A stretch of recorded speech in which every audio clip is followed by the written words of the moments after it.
is basically corn liquid that has been shot through nozzles in this hyper dry environment, and all the liquid gets evaporated and it just falls to the bottom and emits cornstarch.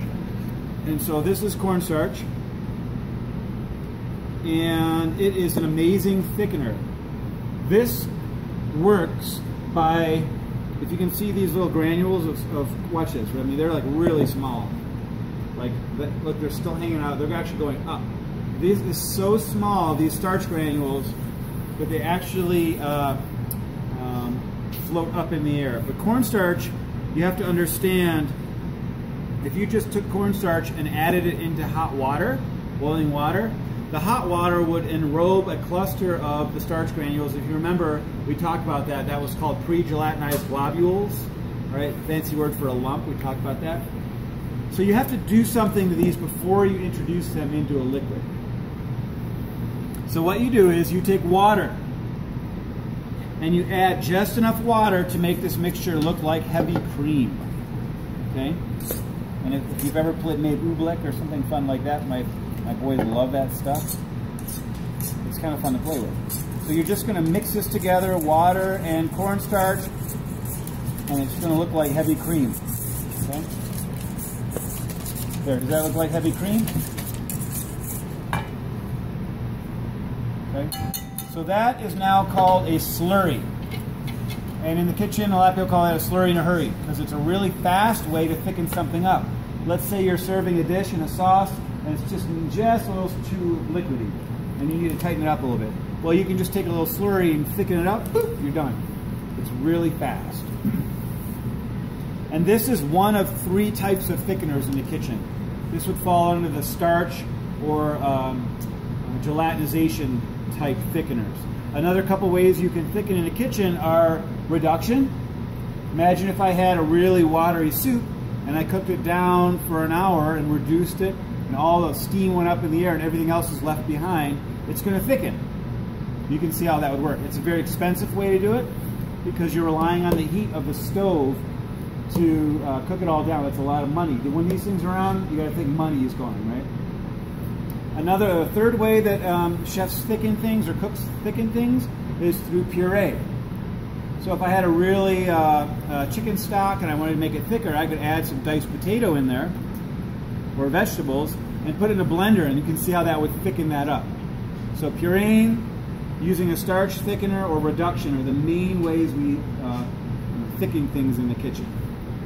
And it sounds weird to be spending so much time on there, but it really is an important aspect of what we do.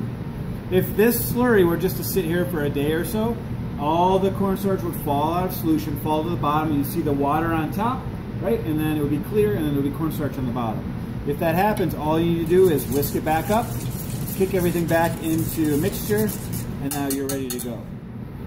Let me share with you what I did. I had, let's just say this is the lobster stock, $500 worth of lobster stock. So he said, make a cornstarch slurry, add it to the stock, and thicken it up.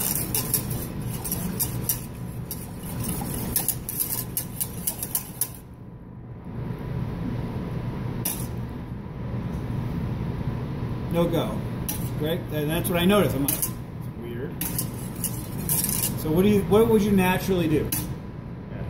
Add a little more, right? That's what I did. Look, maybe the chef was off a little bit. Add a little bit more. Now I got this. I'm thickening soup. That's what I'm doing. I got this. No problem.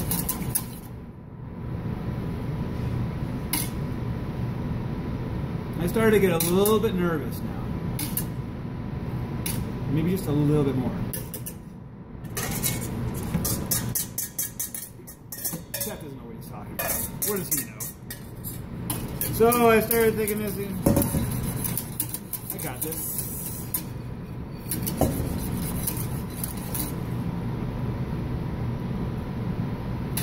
This is the point I started sweating. And getting, because this guy was a big guy, and you just didn't mess with this guy. So obviously something's not working here. So I went back in the office and I said, Chef, and he saw my face, something was wrong. So he said, what?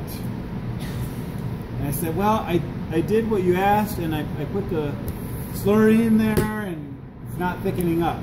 And he's like, what'd you do? I was like, well, I put a little bit more in there. And he said, how much more? And I said, quite a bit more. At that point, he got up out of his chair, which took a while. And this is like a 7-foot tall big guy, and he walked out. He's like, come with me. So we walk out to the lobster bisque, and he looks at it, turns up the heat a little bit, and he said, watch.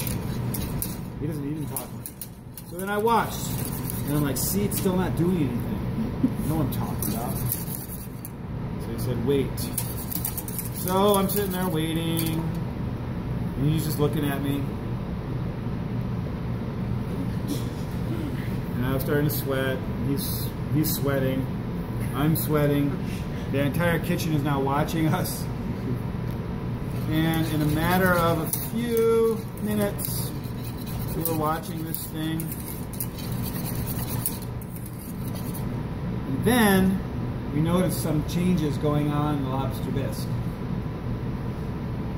And these changes weren't necessarily good changes, but I actually watched it happen in front of my eyes, and that was really the beginning of my experience with food science.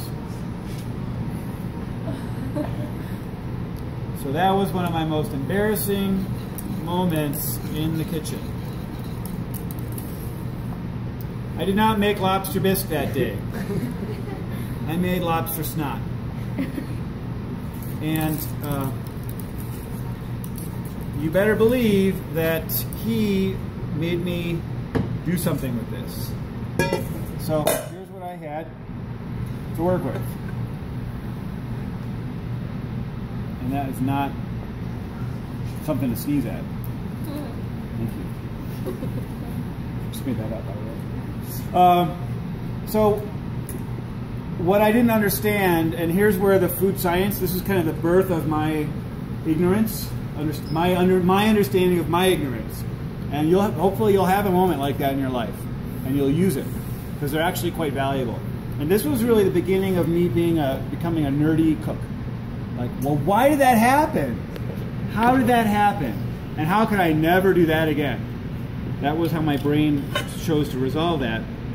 So what I didn't know is that starches gelatinize around the boiling point. And that was that missing piece of evidence that I didn't have, that understanding that I didn't have.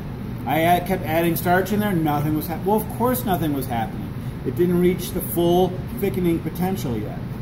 Okay? So if you're going to use a starch thickener in your soup, in your sauce, it has to come to a boil.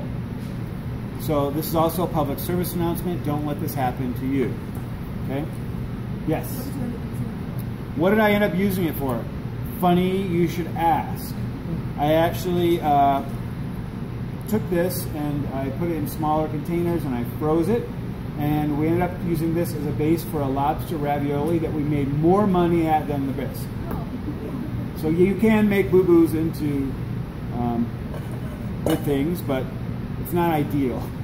There's other ways to do it, but I just took this base and I used this in parts, added fresh brioche breadcrumb that was toasted, lobster meat, fresh tarragon, lemon zest, and we made a filling for raviolis. And I think I made them something like 20% more profit on it, selling it as a ravioli than as the bisque. But it took us quite a while to get rid of it, like 6 months. But it was frozen, so it all. But again, you know, the kitchen, you need to be fluid. You need to